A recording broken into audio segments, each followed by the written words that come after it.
সবাই একটা কথা বলে যে যদি কেউ ঢাকায় গাড়ি চালাতে পারে তাহলে কিন্তু সে পৃথিবীর যে কোনো জায়গায় গাড়ি চালাতে পারবে। উইথ দ্যাট আন্ডারস্ট্যান্ডিং যদি আমাদের অটোনোমাস ভেহিকেল আমরা আসলে যেটা বলছি যে অটোনোমাস ভেহিকেল যদি আসলে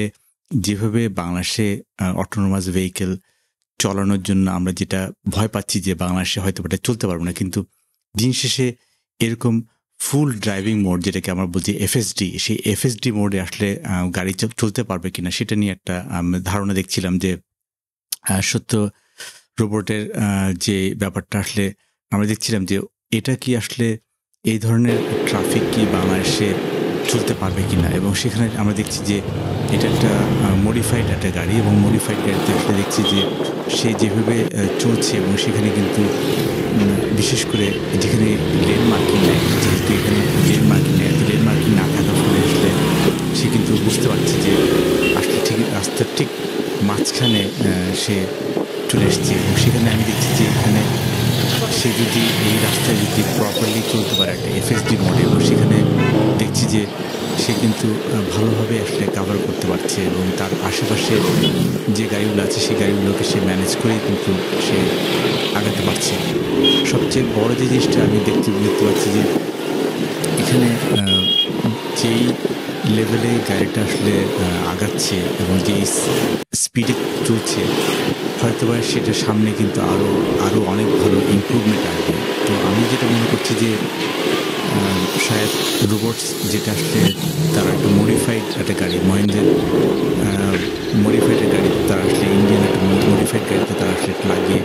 চালাচ্ছে। আমার কাছে মনে হচ্ছে যে আমাদের দেশে এই এফএসডি মোড কিন্তু দূরে নাই, এবং সেটা কিন্তু গাড়িটা কিন্তু একটা ভালোই সেফটি মার্জিনে কিন্তু চলছে, এবং সেফটি মার্জিনে ইভেন পুলিশের গাড়িও কিন্তু সে কাভার করে এসছে। আসলে ব্যাপার হচ্ছে যে আমরা যেভাবে চিন্তা করছি যে এটা ঢাকা শহরে চলবে না, ব্যাপারটা এরকম না। এটা ঢাকা শহরে চালানো যাবে, হয়তো আর জাস্ট 1 বছর লাগবে এটাকে মেনটেন করা সম্ভব হবে, এবং সেখানে কিন্তু সে গরু ছাগল বা এই ধরনের জিনিসটা নিয়েও কিন্তু সে আগাচ্ছে, এরকম না যে গরুর উপর সে তুলে দেবে, এরকম ব্যাপার না। এটা একটা ভালো, আমি মনে করি যে এটা ইউজ কেস যে এটা বাংলাদেশে রোডেও চলতে হবে। আর সবচেয়ে বড় হচ্ছে যে আমরা যদি উপরে ডান দিকে যদি স্টিয়ারিং হুইল দেখি, স্টিয়ারিং হুইল দেখলে কিন্তু বোঝা যাবে যে স্টিয়ারিং হুইলে আসলে